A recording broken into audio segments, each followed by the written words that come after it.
నమస్కారం. ది నాగరాజ కుటుంబ సభ్యులందరికీ హృదయపూర్వక స్వాగతం. మన ఛానల్లో ప్రసారమవుతున్న వేమన పద్యాల భావాన్ని తీసుకొని ఆ భావానికి సరిగ్గా సరిపడేటటువంటి పంచతంత్రం కథల్లో కానీ, బౌద్ధుల జాతక కథల్లో కానీ, మహాభారతం రామాయణంలో ఎక్కడ కానీ ఈ పద్య భావానికి సరిపడే కథ ఉంటే తీసుకొని వేమన పద్యాన్ని ఆ కథా భావానికి సరిపడే విధంగా పోల్చుకొని మనం చెప్పడం జరుగుతుంది. ఇట్లా ఒక కథారూపకంగా వేమన పద్య భావాన్ని ఎందుకు చెబుతున్నాము అని చాలా మంది నన్ను అడుగుతున్నారు. వేమన పద్య భావాన్ని వివరిస్తే సరిపోతుంది కదా, ఆ పద్య భావానికి ఒక కథను చెప్పడం ఎందుకు, ఇది ఇంకా అనవసరమైనటువంటి కొనసాగింపు అవుతుంది కదా అని చాలా మంది అంటున్నారు. అయితే ఇక్కడ మీకు ఒక విషయం చెప్పాలి. స్వామి వివేకానందుల వారు హనుమంతుడి వ్యక్తిత్వాన్ని గురించి వర్ణిస్తూ ఒక గ్రంథంలో ఆయన భావాన్ని ఇట్లా వ్యక్తపరిచారు. ఒక వ్యక్తిని గురించి తెలుసుకోవాలంటే అతని వ్యక్తిత్వాన్ని చూడాలి. అతని వ్యక్తిత్వాన్ని బట్టి అతని మంచితనాన్ని, గుణగణాలను, ఆ మనిషిని అంచనా వేయవచ్చును. హనుమంతుడి వ్యక్తిత్వాన్ని గురించి వివరిస్తూ ఒక గ్రంథంలో చెప్తారు. అయితే ఈ వ్యక్తిత్వము అంటూ ఎన్నో రకాలుగా వ్యక్తిత్వం గురించి చెబుతూ ఉంటే ఆ వ్యక్తిత్వము అనే భావన, దాన్ని అర్థం చేసుకోవడం, దాని గురించి ఆలోచించడం, అది ఎలా నిర్మాణం చేసుకోవాలి, మనం వ్యక్తిత్వాన్ని ఎలా పెంపొందించుకోవాలి అనే దాన్ని ఆలోచించడం కొంచెం కఠినం. కానీ మనము వ్యక్తిత్వము అనే భావనని హనుమంతుని యొక్క జీవితానికి, హనుమంతుని యొక్క నడవడికకు, హనుమంతుని యొక్క జ్ఞానానికి ఆపాదిస్తూ హనుమంతుని జీవిత చరిత్రతో మనం పోల్చుకుంటూ చెబితే వ్యక్తిత్వము అంటే ఇది అని మనం దాని గురించి ఆలోచించగలుగుతాం. హనుమంతుడు అనేటటువంటి ఒక గొప్ప వ్యక్తి మన కళ్ళ ముందు కదలాడుతూ అతను మాట్లాడినటువంటి మాటలు, ఆయన ప్రవర్తన, ఆయన గుణగణాలు, ఆయన వ్యక్తిత్వం, ఆయన ఎలా ప్రవర్తించాడు రామాయణం మొత్తంలో అనేది మన ఊహల్లో మెదిలి మనము వ్యక్తిత్వం అంటే ఇది, ఇలా ఉండాలి, ఇలా నడుచుకోవాలి అనే భావాన్ని గుర్తించగలుగుతాం. దాన్ని అర్థం చేసుకోవడం, మనం ఎలా ఉండాలి అనే దాన్ని మనము తెలుసుకోవడం, దాని గురించి చర్చించడం చాలా ఈజీ అవుతుంది. దీని గురించి భగవద్గీతలో ఒక శ్లోకాన్ని ఉటంకిస్తారు స్వామి వివేకానంద. క్లేశోధిక తరస్తేషాం అవ్యక్త ఆసక్త చేతసాం అనే భగవద్గీతలోని ఒక శ్లోకాన్ని ఉటంకిస్తూ చెప్తారు. ఆ శ్లోకం యొక్క భావం ఏంటంటే, నైరూప్యంగా ఉన్న దాని గురించి ఆలోచించడం కానీ, నైరూప్యంగా ఉన్నదాని గురించి చర్చించడం కానీ, నైరూప్యంగా ఉన్నదాని గురించి తెలుసుకోవడం కానీ కొంచెం కష్టం, అది శరీరానికి కష్టం అవుతుంది. అదే ఒక రూపంగా ఉన్నదాని గురించి ఆలోచించడం, చర్చించడం, చెప్పుకోవడం, తెలుసుకోవడం చాలా సులభం అవుతుంది. అది మన శరీరానికి చాలా అలసటను, శ్రమని తగ్గిస్తుంది అని భగవద్గీతలోని శ్లోకం యొక్క భావం. ఈ భావం అనుసారంగానే వ్యక్తిత్వం అంటే ఏంటి అనేది తెలుసుకోవాలి అంటే హనుమంతుని జీవిత చరిత్ర చదువుకోవాలి.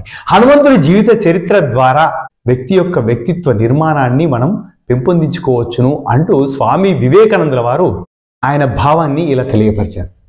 మన ఛానల్ ద్వారా వేమన పద్యం, ఆ పద్యంలోని తత్వము, ఆ పద్యంలోని భావాన్ని మనం సంపూర్ణంగా తెలుసుకోవాలి అని అంటే అది మన మనఃఫలకం పైన ముద్రించుకోబడి మనం దాని గురించి అర్థం చేసుకోవాలి అంటే, దాన్ని తెలుసుకోవాలంటే, అది మన జీవితానికి అన్వయించుకోవాలి అంటే ఒక కథ రూపంలో చెబితే ఆ కథలోని భావం మన మనసులో ముద్రించబడి మనం కూడా ఇలా ఉండాలి, ఇది దీని యొక్క భావం ఇది అని తెలుసుకొని ఆ రకంగా మనం ఉండడానికి ఆస్కారం ఉంటుంది. కాబట్టి వేమన పద్యాలను ఒక కథ రూపంలో, కథా భావానికి పోలుస్తూ చెప్పడం జరుగుతుంది.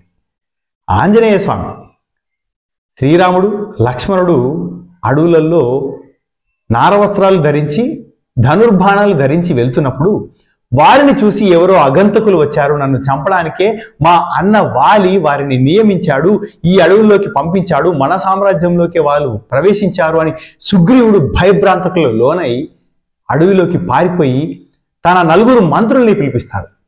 ఆ 4 మంత్రుల్లో ఒకడే మన స్వామి ఆంజనేయ స్వామి. ఇప్పుడే రామాయణంలో ఆంజనేయ స్వామి యొక్క పాత్ర ప్రవేశిస్తుంది. అతనే సుగ్రీవుని యొక్క మంత్రులలో ఒకడైనటువంటి హనుమంతుడు. ఆయన సుగ్రీవుణ్ణి శాంతపరిచి ఇట్లా అంటాడు, స్వామి వారేంటి, ఎందుకు వచ్చారు, ఎందుకోసం అడవుల్లో తిరుగుతున్నారో తెలుసుకోకుండా మీరు అనవసరంగా భయపడి ఏదో మీ ఊహల్లో ఊహించుకొని అనవసరంగా దిగులు పడకండి. ముందు వాళ్ళ వద్దకి వెళ్దాం, ఒక వ్యక్తిని పంపిద్దాం, అదేంటో వారు ఎందుకు వచ్చారు అనే విషయాన్ని తెలుసుకుందాం.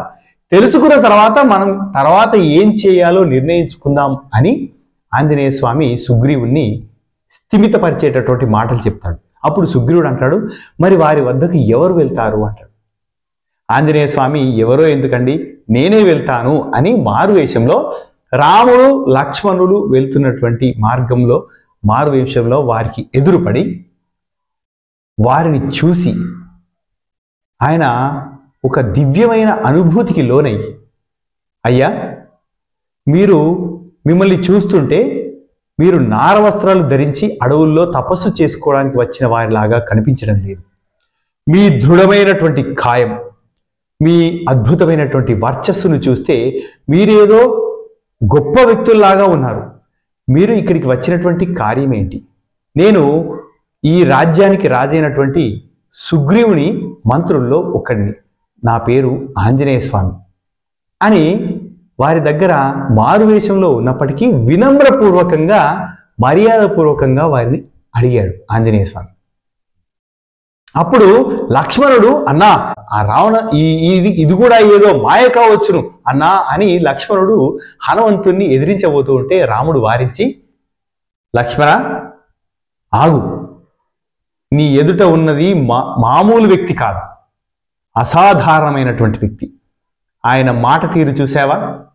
అతను మన దగ్గరికి వచ్చి ఉన్నది ఉన్నట్టుగా తన యొక్క భావాన్ని వ్యక్తపరిచి 3 మాటలు అడిగాడు.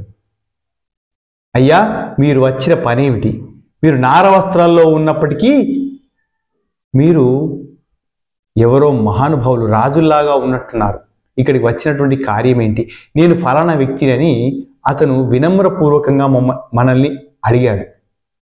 ఒక రాజు దగ్గర ఉండాల్సినటువంటి మంత్రికి ఉండే లక్షణాలు, ఒక వ్యక్తి రాయబారానికి వచ్చినటువంటి వ్యక్తికి ఉండాల్సినటువంటి అద్భుతమైన లక్షణాలు ఇతని దగ్గర ఉన్నాయి. ఇలాంటి వ్యక్తి గనక మనకు సహాయం చేస్తే మనం ఏ పనినైనా సులభంగా విజయం సాధించగలుగుతాము అని అతన్ని ఆంజనేయ స్వామి యొక్క లక్షణాలను రాముడు లక్ష్మణుడికి వర్ణిస్తాడు.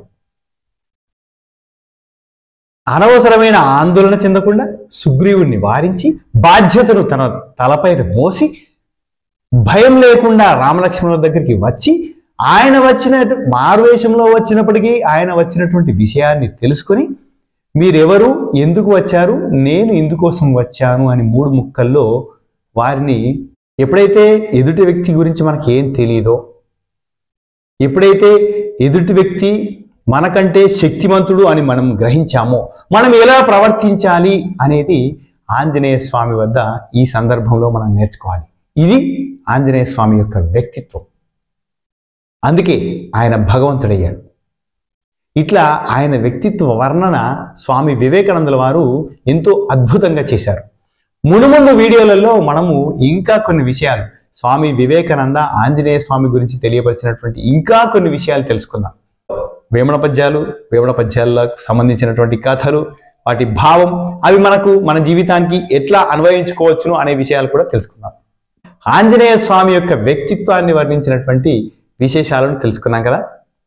ఇలాంటి మంచి అద్భుతమైన టాపిక్తో మరొక వీడియోలో మరొక రోజు మీ ముందుకు వస్తాను. ఈ వీడియోలతో పాటు వేమన పద్యాలు కూడా ఉంటాయి. ఈ వీడియో కూడా మీకు కానీ బాగా నచ్చితే, ఇందులో ఏ అంశం మీకు బాగా నచ్చిందో కామెంట్ బాక్స్లో తప్పకుండా తెలియపరచండి. ఇలాంటి వీడియోలు ఇంకా నేను రూపొందించమంటారా, ఇంకా ఏ అంశాలపైన రూపొందించమంటారో కూడా మీ అభిప్రాయాన్ని తెలియపరచండి. ఇలాంటి మరొక వీడియోతో మరో వారం మీ ముందుకు వస్తాను. అంతవరకు సెలవు. ధన్యోస్మి. శుభం భూయాత్.